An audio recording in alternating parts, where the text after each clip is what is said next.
warahmatullahi wabarakatuh. Nama saya Dwi Rizka Pratiwi dari kelas SI7N. Di sini saya akan meringkas pertemuan bab 1 dan bab 2 dari audit sistem informasi. Baik, langsung saja ke pengertian audit sistem informasi. Audit sistem informasi adalah suatu upaya penghimpun dan juga penilaian berbagai bukti agar bisa menentukan apakah sistem informasi yang digunakan pada sebuah perusahaan mampu mengamankan aset, menjaga integritas data, dan mampu mendorong perusahaan dalam mencapai tujuannya secara efektif, serta menggunakan sumber daya yang ada secara lebih efisien. Adapun pengertian sistem audit informasi menurut para ahli, salah satunya adalah audit sistem informasi adalah suatu upaya penghimpun dan menilai berbagai bukti agar bisa menentukan apakah suatu sistem komputer mampu mengamankan data perusahaan, menjaga integritas data, dan juga mendorong perusahaan dalam mencapai tujuannya secara efektif dan secara efisien menggunakan sumber daya yang ada. Tahapan audit sistem informasi. Yang pertama adalah perencanaan audit atau planning the audit. Fase pertama dari kegiatan audit sistem informasi adalah perencanaan.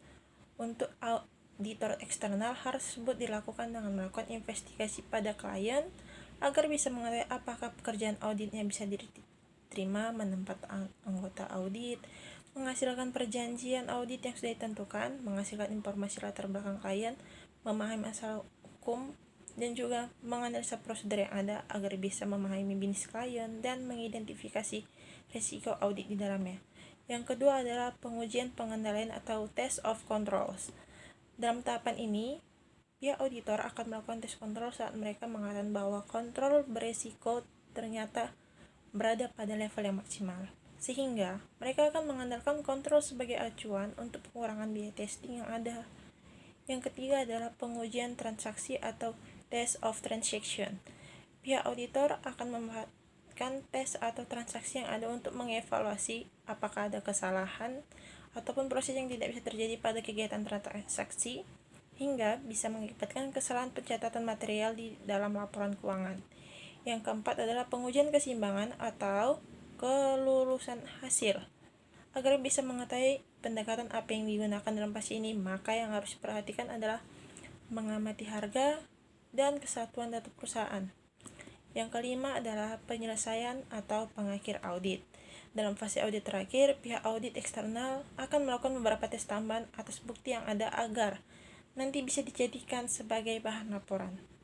Ruang lingkup audit sistem informasi ini lebih fokus pada seluruh sumber daya informasi yang tersedia, seperti aplikasi, infrastruktur, personil, dan juga informasi. Tujuan audit sistem informasi adalah yang pertama mengamankan aset, yang kedua menjaga integritas data, yang ketiga menjaga efektivitas sistem, yang keempat menjaga efisiensi sistem. Baiklah, cukup sampai sini. Apabila saya ada salah, mohon maaf. Saya akhiri dengan wabillahi taufiq wal hidayah. Wassalamualaikum warahmatullahi wabarakatuh.